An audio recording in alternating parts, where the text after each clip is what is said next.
Kanya brother sabi niya. Attendance check. Ito na yung kanilang prices 2026. May mga cakes din sila. Sasabihin ko ba yung keyword? Daming serving.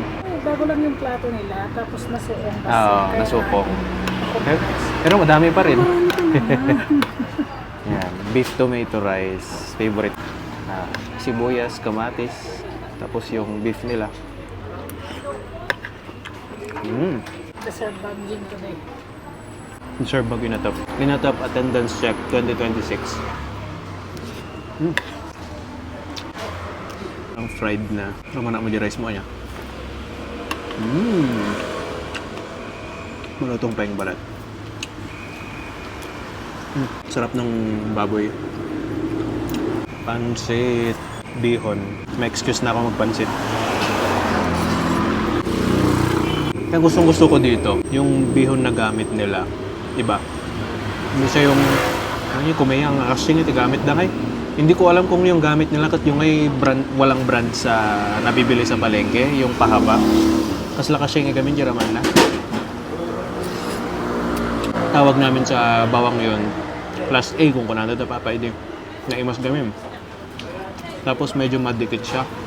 Meaning yung hindi tubig yung pinanluto, kaldo talaga. Kaya siya medyo nabigka-bigka basit. Imas. Alam, tapos lagi kuha na ka. Tapos lang niya init mo. Tapos anemic lang na imas. Hindi siya masyadong masoy sauce, more on yung pinagpakuluan ng karne. Di pa ako ganun kagutom, pero alam ko pag nag-first bite na ako, kat dire-diretso. Lechong broccoli.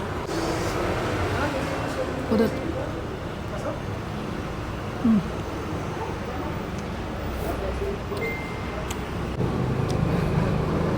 Nagdadalawang isip kami kanina kung dito. Kasi kat galas 6 na yan. Pero open pa naman sila. Hanggang itata sila.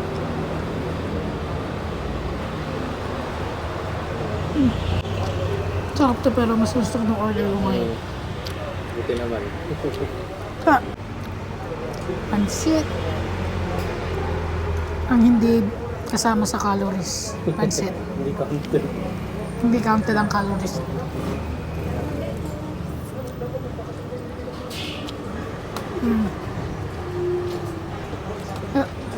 Mga ano? Dito sila sa tapat ng Center Mall, walang parking kasi kalsada talaga dito. Meron din silang branch sa Zamora Street sa Palengke. Ganun pa din, Qualitax pa rin.